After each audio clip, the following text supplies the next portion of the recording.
Al-mu'minun suami, wal mu'minat istri, ba'duhum awliya'u ba'd. Mereka saling tolong menolong menjaga keluarga.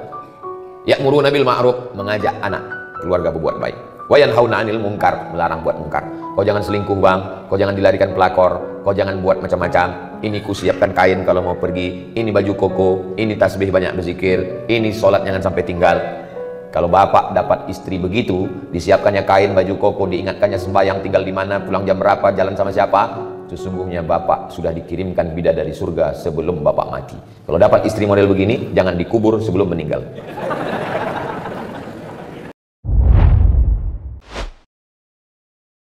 Apakah godaan cobaan sebelum menikah maupun sesudah menikah? Apakah godaan dan cobaan sebelum menikah maupun mana? Apa pertanyaannya? Apakah godaan dan cobaan sebelum menikah? Sebelum menikah menengok anak gadis orang.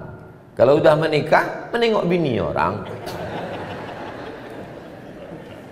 Banyak orang-orang yang berselingkuh, waktu ditanya, kenapa kau berselingkuh? Apa jawaban dia? Lebih berselera menengok bini orang daripada bini sendiri. Ini penyakit ini. Ini penyakit psikologis. Itulah kenapa perempuan disuruh menutup wajahnya. Jangan ejek perempuan bercadar. Kenapa? Karena bercadar itu sunnah. Tapi yang tak bercadar pun tidak apa-apa, bukan berarti dosa haram. Karena kalau bercadar wajib berarti tak bercadar haram. Bercadar, yang mau bercadar silakan, yang tak mau bercadar ya tak apa-apa. Tapi jangan bersolek berlebih-lebihan di muka laki orang. Ini banyak orang bersolek ini kan untuk laki orang, untuk laki dia macam hantu. Apakah godaan setelah menikah? Kalau engkau jumpa perempuan di tepi jalan, engkau tertarik melihat dia, pulanglah ke rumah, pesan Sayyidina Ali. Kalau kau nampak perempuan di tepi jalan, tertarik melihat dia, pulanglah ke rumah. Karena apa yang ada pada perempuan itu ada juga di rumah. Baiti jannati, surgaku, rumahku adalah surgaku. Bidadari surga yang dikirim Allah Subhanahu wa taala. Faman lam yastati' man istata'a minkumul ba'ata falyatazawwaj. Siapa di antara kalian yang sudah sanggup menikah, menikahlah. Fa innahu aghaddu lil basar, menikah itu menjaga pandangan. Wa ahsanu lil farj, menjaga kemaluan. Faman lam yastati', kalau tak sanggup menikah, fa alaihi bisawm, banyak puasa sunat. Fa innahu lahu wija, karena itu obat. Karena kalau makan, apalagi Pulau Kundur makanannya enak, makan sotong, makan cumi, makan kepiting, makan udang, libido seksual naik. Tapi kalau dia puasa sunat, tak ada bebini, banyak puasa sunat. Cantik pun perempuan itu tak nampak. Bro, atau cewek cantik tak nampak, udah aku udah mau mati udah. Maka suruh puasa. Ibu-ibu, bapak-bapak, anak yang sudah akil balik, kewajiban kita sebagai orang tua ini 3. Pertama, ayyusammihi biismi khairin, kasih nama yang bagus-bagus. Yang kedua, ayyu'allamahul kitaba idza aqala, ajarkan baca kitab, masukkan sekolah. Yang ketiga, ayyuzawwijahu, nikahkan dengan orang baik-baik. Kau udah sekolah nak, kau mau kunikahkan, ada nampak perempuan yang baik, kalau ada kami pinangkan, kalau tak ada udah kami siapkan. Nah, nikahkan dengan perempuan baik-baik, jaga kehormatannya. Yang perempuan pun juga nikahkan dengan laki-laki yang baik-baik. Mudah-mudahan anak bapak ibu dapat jodoh yang soleh solihah. Bagaimana cara kita menghadapi melaluinya Pak Ustadz? Tak usah banyak-banyak teori, bebini. Saya tak usah teori begitu begini, tak usah, bebini. Yang mana jodoh saya Pak Ustadz? Tak usah banyak-banyak berteori. Mau kau, dia mau, jadikan. Itu semuanya berteori. Kalau jodoh kita, nanti waktu kita tengok bergetar kita. Bergetar pun kalau dia tak mau. Saya dulu kan lewat masa muda juga macam kalian, bukan langsung tua. Saya tanyalah tetangga dekat rumah, Pak, apa tandanya kalau dia jodoh kita? Kalau kita tengok bergetar katanya. Saya asal menengok perempuan bergetar. Tak usah banyak teori. Mau kau sama dia. Dah. Tak mau dia. Bunga bukan setangkai, kumbang bukan seekor. Patah tumbuh, hilang berganti, hilang satu tumbuh seribu. Ini anak-anak muda nih, begitu mau minang orang, kaulah satu-satunya, tak ada yang lain. Kalau kau tak mau nanti abang mati. La ilaha illallah. Wih. Apa pula begitu? Macam tak ada aja perempuan di dunia ini. Banyak laki-laki ini mentalnya mental kerupuk. Begitu banyak perempuan. Nah, pinang. Tapi jangan kalian meminang petantang petenteng. Bawa Ustadz Haruna Hasim, bawa Pak Bupati, bawa Pak Sekda, bawa. Mereka juru bicaranya minangkan. Tanya, telusuri, ayah dia siapa? Ayah dia kerja di kantor Bupati. Apa Bupati? Bupati ngomong, kami membawakan ini anak tahfiz Quran mau minang. Pasti diterima. Mana mungkin orang tuh berani nolak? Awas kalau kau nolak nonjok katanya. Jangan kalian petantang-petenteng minang. Belum tuh. Saya pun tidak saya minang. Kiai, saya minta tolong Kiai. Pak Kiai tolong pinangkan. Saya diam aja. Pak Kiai itu bercakap. Somad ngomong tuh Kiai. Enggak, saya diam aja.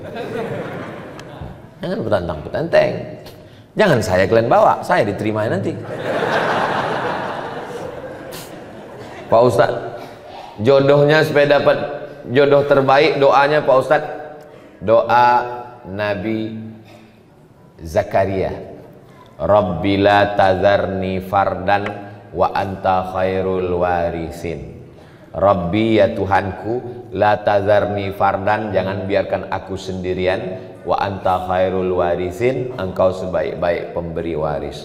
Rabbi la tazarni fardan wa anta khairul warisin. Saya tengok yang menghafal yang udah berbini pula. Ini menghafal yang lajang-lajang aja. Hati-hati Bu, kalau sampai dibaca bapak ini nanti pas sembahyang. Ibu kalau sembahyang tahajud malam, dengarkan doa bapak itu baik-baik. Ya amin amin amin aja. Amin amin. Nanti kejadian baru bingung. Rabbi la tazarni fardan wa anta khairul warisin. Amin gitu. Kejadian, kenapa abang ini? Doa kau dulu gitu. Nah, itu. Rabbi la tazarni fardan wa anta khairul warisin. Tak ada yang sulit bagi Allah. Asam di gunung, garam di laut, berjumpa juga dalam belanga. Siapa? Langkah rezeki, pertemuan maut, kuasa Allah Subhanahu wa taala. Tak ada yang sulit bagi Allah. Innama amruhu idza arada syai'an ayaqula lahu kun fayakun. Jodoh tak akan kemana. Tapi ingat, saingan di mana-mana. Mohon doanya Ustaz agar diberikan keturunan yang soleh dan solehah. Dunia ini memang tak pernah selesai. Sebelum tamat sekolah, nanti kuliah di mana? Sesudah kuliah, udah kerja apa belum? Sesudah kerja, udah berbini. Sesudah berbini, udah punya anak. Udah punya anak, laki-laki apa perempuan? Laki-laki. Kenapa belum punya anak perempuan? Dunia ini sebetulnya tak sulit. Yang susah tuh mengamankan mulut orang. Jadi kalau diturutkan cakap orang ini gila kita. Jadi kita pede aja, banyak berdoa. Mohon doanya Pak Ustadz supaya diberikan keturunan yang soleh dan solihah. Rabbi habli minas solihin. Doa yang sudah pasti makbul, maka dikabulkan Allah doanya. Lahirlah anak namanya Ismail. Doa Nabi Ibrahim itu, Rabbi habli minas solihin. Apa kata orang? Ibrahim mandul, tak akan punya anak. Berbini sama Sarah, tak ada anak. Menikah sama Hajar, tak ada anak. Apa kata orang? Takkan punya anak itu Ibrahim. Berdoa Nabi Ibrahim, apa yang terjadi? Hajar mengandung, Sarah pun mengandung. Sekali dua saking makbulnya. Hajar melahirkan anak Ismail, Sarah melahirkan anak Ishak. Waktu lahir Ismail, umur Nabi Ibrahim 86 tahun. Berumur Ismail 13 tahun, lahir Ishak. Umur Nabi Ibrahim 99 tahun. Bayangkan bapak umur 99 tahun masih menggendong bayi. Doa Rabbi habli minas solihin. Sebenarnya mana kita belajar sebenarnya dan mana kita belajar adab. Tak jarang di luar sana banyak manusia sudah menempuh pendidikan tinggi tapi minim adab. Tak jarang juga para guru ngaji yang kadang tak pandai menjaga perasaan orang lain dalam ini menyindir saya nih.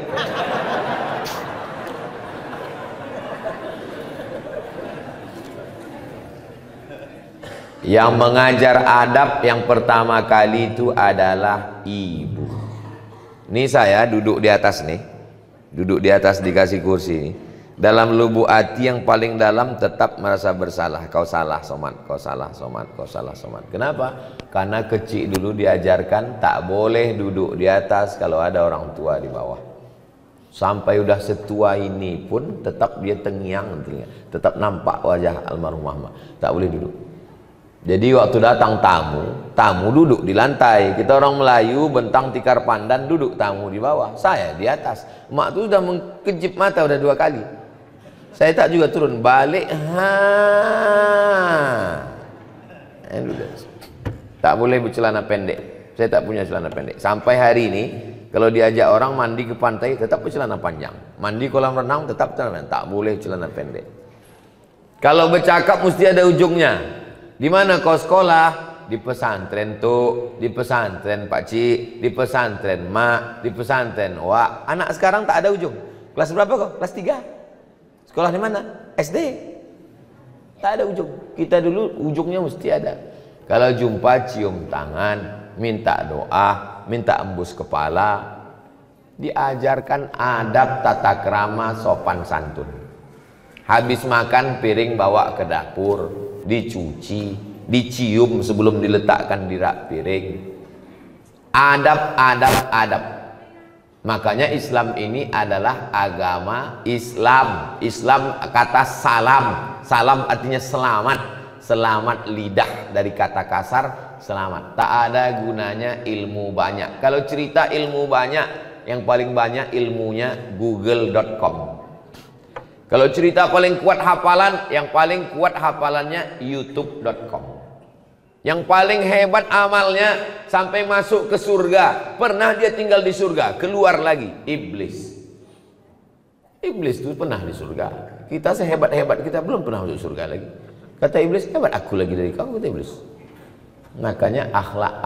Ajarkan anak akhlak. Siapa yang menanamkan akhlak? Di rumah. Karena anak paling lama di rumah. Jadi kalau nampak orang tak berakhlak, itu berarti di rumah orang tua, ayah, ibu tak mengajarkan akhlak. Kalau sudah sholat sunat fajar, sampai di masjid sholat sunat qobliyah subuh lagi Pak Ustadz, namanya sholat sunat fajar. Waktunya dari azan ke iqomat. Sholat sunat fajar itu adalah qobliyah subuh. Di mana dalilnya? Sahih Muslim. Ada satu bab qobliyah subuh, sholat sunat fajar. Pahalanya khairum minad dunya wa ma fiha, lebih baik daripada dunia dan seisinya. Rakaat pertama kuliah, rakaat kedua kulhu. Usollinya usolli sunnatal fajri raka'ataini, usolli sunnatas subhi raka'ataini qabliyatan lillahi ta'ala. Salat sunat fajar sama dengan qabliyah subuh, podo samo sami mawon. Jadi kalau saya sudah salat sunat fajar di rumah, ke masjid, tahiyatul masjid. Habis tahiyatul masjid duduk, karena sudah qobliyah. Qobliyah itu setelah azan, tak ada qobliyah sebelum azan. Kalau ada orang sholat qobliyah sebelum azan, tidak sah.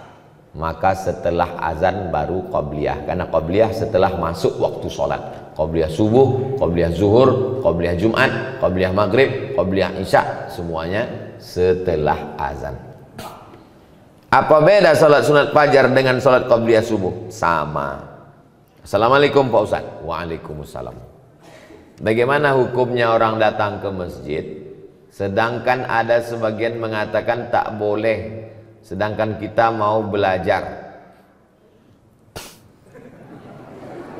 Mungkin maksud dia bagaimana hukumnya perempuan datang ke masjid. Mungkin itu maksudnya. Perempuan datang ke masjid, perempuan lebih baik sholat dalam pekarangan, lebih baik sholat dalam rumah, lebih baik sholat dalam kamar, lebih baik sholat dalam tempat yang sempit. Ini hadis satu. Hadis yang kedua, la tamna'u ima Allah masajidallah. jangan larang hamba Allah datang ke masjid. Hadisnya bertolak belakang. Yang satu mengatakan lebih bagus di rumah, yang satu mengatakan jangan larang ke masjid. Datang Imam Nawawi membahas dua hadis yang ikhtilaf ini. Kesimpulannya, kalau keadaan aman, di dalam masjid ada pengajian, tidak menimbulkan fitnah, boleh perempuan ke masjid. Pulau Kundur ini aman atau tak aman? Aman. Ibu tadi kemari ada dicegat tentara Israel? Tak ada. Ada datang Godzilla menangkap dari laut? Tak ada. Aman. Tidak menimbulkan fitnah. Sudah tahu masjid itu sunyi, imamnya cuma sendiri imam. Datang perempuan, tak boleh menimbulkan fitnah. Nah, tapi kalau aman, laki-laki banyak, maka perempuan boleh ke masjid. Apakah istri Nabi ke masjid? Ya. Mana dalilnya? I'takafa Rasulullah sallallahu alaihi wasallam fil ashril awakhir min Ramadan, thumma i'takafa azwajuhu min ba'di. Nabi i'tikaf 10 hari di bulan Ramadan, setelah Nabi meninggal istrinya i'tikaf. Apa pelajaran dari situ? I'tikaf 10 hari 10 malam aja boleh, apalagi yang 10 menit. Yang 10 hari 10 malam aja boleh, apalagi yang 10 menit. Tetap dengan syarat dan ketentuan berlaku. Jangan sampai ke masjid pakai Honda, pakai sepeda motor, pakai celana legging sempit. Banyak atu-atu masuk parit menengok itu. Jangan ke masjid pakai minyak wangi terlampau harum. Masuk dia dari pintu, baunya sampai ke imam. Hilang ayat imam itu 1 halaman. Saya merasa banyak kesalahan terhadap suami. Bagus. Saya sudah sering minta maaf. Suami sudah maafkan. Tapi saya tetap saja merasa bersalah. Di sini saya tanyakan, apakah yang saya lakukan supaya perasaan saya tenang? Merasa bersalah padahal tak salah, itu kerja setan. Merasa berdosa padahal tak dosa, kerja setan. Merasa beramal padahal belum beramal, itu juga kerja setan. Saya sudah membocorkan SOS, standar operasional setan. Kalau menurut Allah benar, menurut Rasulullah benar, menurut ulama benar, jangan merasa bersalah. Aku sudah minta maaf, aku sudah amanah, menjaga keluarga, menjaga anak-anak. Tanya suami, kau sudah memaafkan saya bang? Aku sudah memaafkan dek, karena aku terpaksa. Maka ibu tidak salah. Ibu sama dengan suami. Al-mu'minun suami, wal mu'minat istri, ba'duhum awliya'u ba'd. Mereka saling tolong menolong menjaga keluarga. Ya'muruna bil ma'ruf, mengajak anak keluarga berbuat baik. Wa yanhauna 'anil munkar, melarang buat mungkar. Kau jangan selingkuh bang, kau jangan dilarikan pelakor, kau jangan buat macam-macam. Ini ku siapkan kain kalau mau pergi, ini baju koko, ini tasbih banyak berzikir, ini sholat jangan sampai tinggal.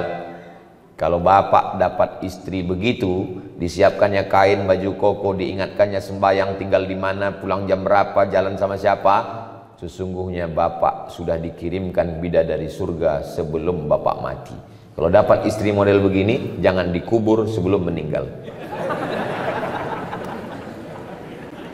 Kalau kita mengqadha salat, mana yang didulukan, qadha dulu apa salat sunat rawatib dulu? Habis salat maghrib, habis salat zuhur nanti, usolli fardhu zuhri arba'a raka'atin qadha'an. Qadha hukumnya wajib, rawatib hukumnya sunnat.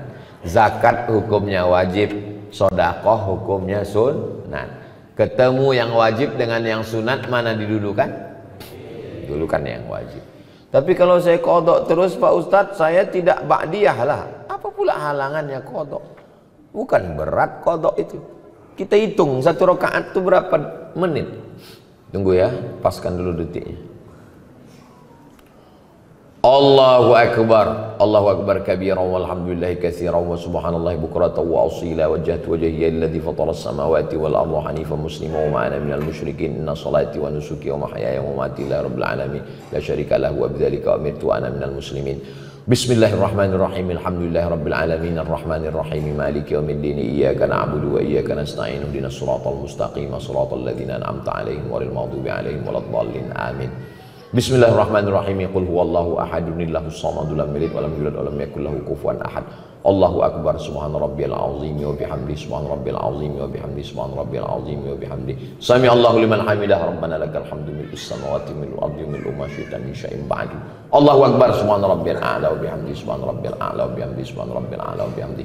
Allahu akbar. Rabbighfirli warhamni wajburni warfa'ni warzuqni wahdini wa'afini wa'fu anni.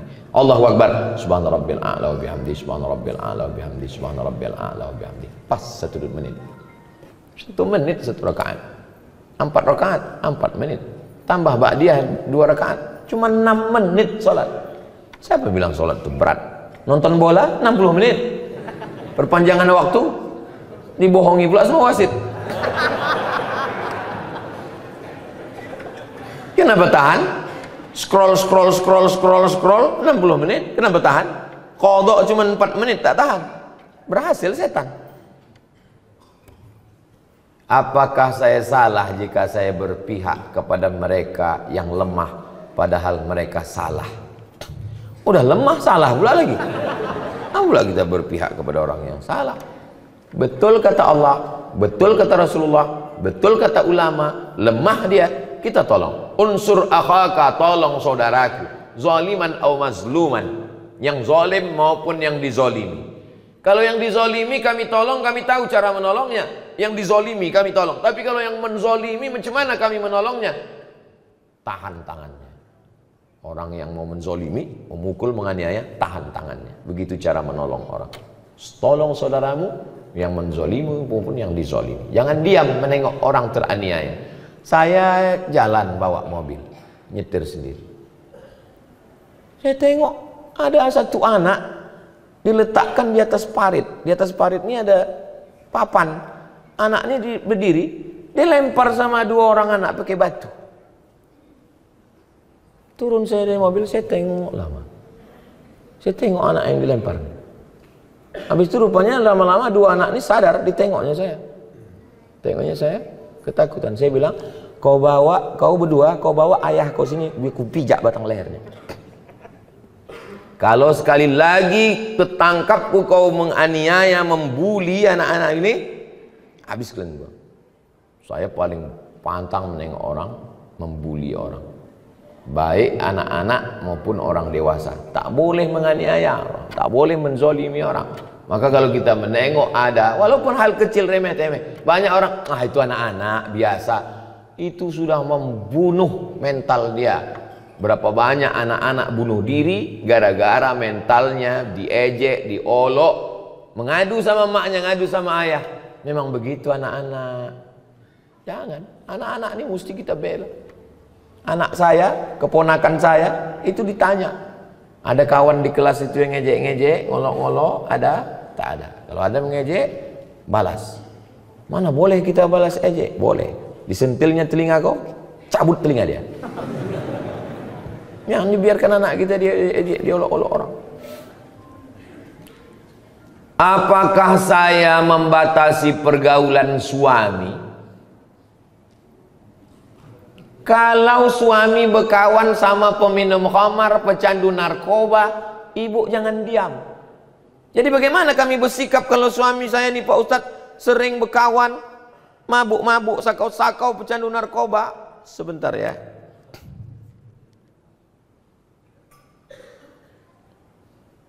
Kalau ada suami ibu berkawan sama pecandu narkoba, catat nomor ini baik-baik.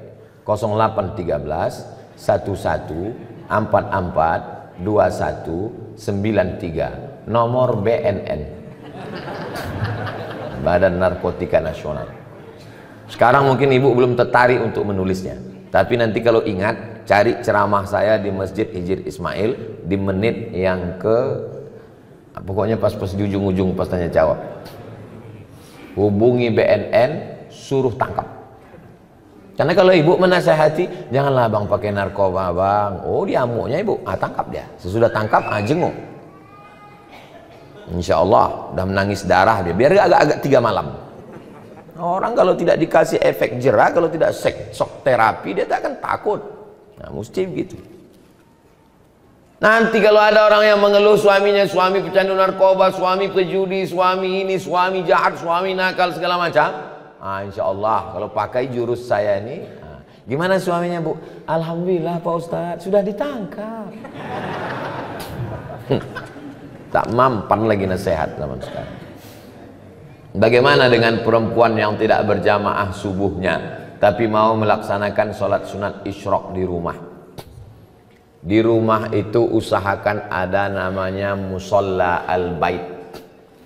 Musolla al-bait dalilnya Nabi datang bertamu ke rumah sahabat. Setelah makan Nabi bertanya, aina turidu an usolli? Di mana kamu mau saya sholat di rumahmu? Kata sahabat, sholat di sini ya Rasulullah. Nabi pun sholat. Tempat sujud Nabi di rumah itu dijadikan musolla al-bait. Itulah dalil sunnah membuat satu sudut rumah musolla. Tapi rumah kami tak besar Pak Ustadz, bukan rumah orang kaya, tak ada musolla khusus. Tak perlu. Buat aja satu sudut yang biasa sholat di situ. Sholat duha di situ, tahajud di situ, letakkan sajadah di situ.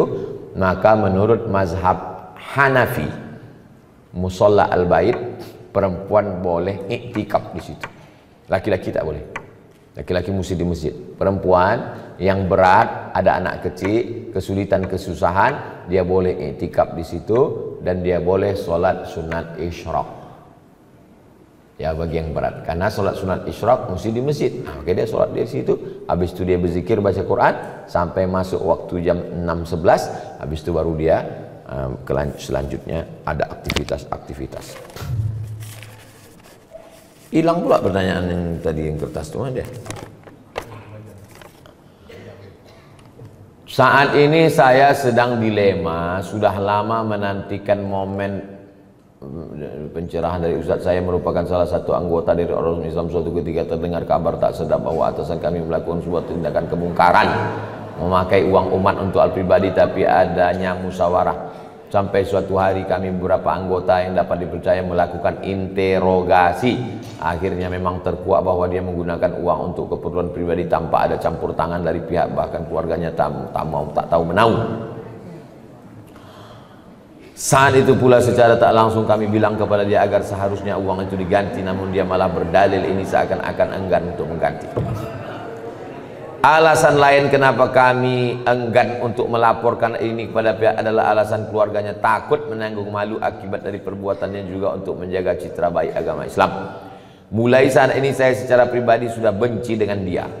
Saya sudah berusaha dengan hati maupun perkataan, bahkan sampai saat ini ketika melihat hati ini terjadi geram, tak mau datang. Ditambah lagi sampai saat ini masih berlanjut isu dia kerap melakukan kecurangan. Seperti yang Ustadz sampaikan, kita begitu membara berapi-api kita yang mencari kelakuan bejat Zionis Israel berada di Palestina. Tapi ketika melihat kemungkaran di depan mata kita diam. Laporkan ke polisi. Kalau mau ganti, kalau takut melaporkan Fir'aun ini ke polisi, ganti duit yang hilang itu. Karena itu duit umat. Duit masjid, duit ormas, itu duit umat. Pertanggungjawabannya kepada umat.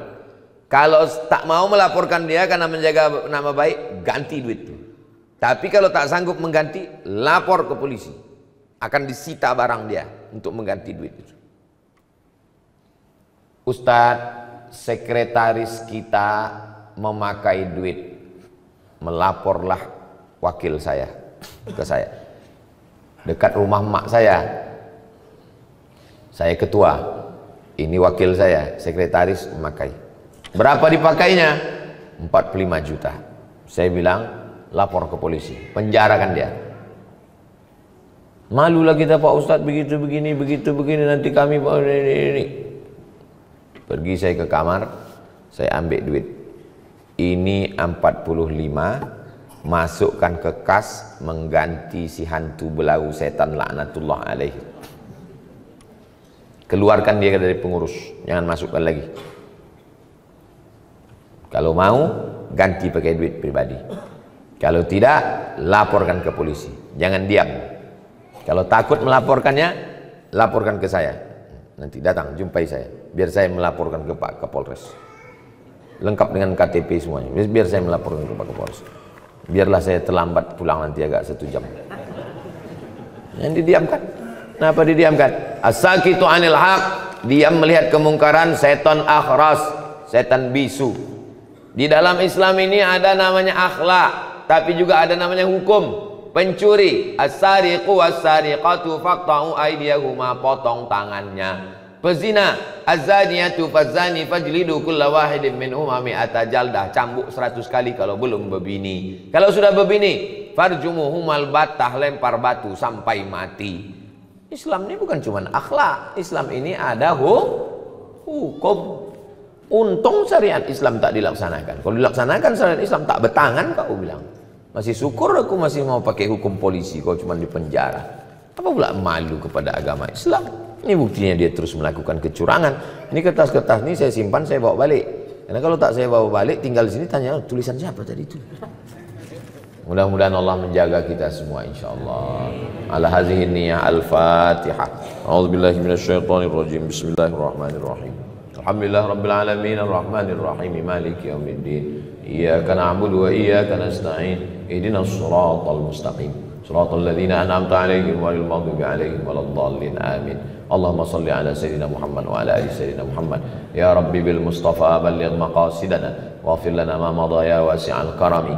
Ya Allah, sampaikanlah maksud niat baik kami berdiri TK tahfiz Quran, SD tahfiz Quran, SMP tahfiz Quran, madrasah aliyah tahfiz Quran, pondok pesantren tahfiz Quran Hijr Ismail. Ya Allah, Allahumma ja'al abna'ana wa banatana min hafizil Quran wal hafizat, jadikan anak-anak kami menjadi para penghafal Quran, minal ulama'il amilin, para alim ulama yang mengamalkan ilmunya sehingga mengalir amal jariahnya untuk kami nanti. Ya Allah, Allahumma ja'alna min mu'ammiri masajidik, jadikan kami orang yang memakmurkan masjidmu dengan salat berjamaah.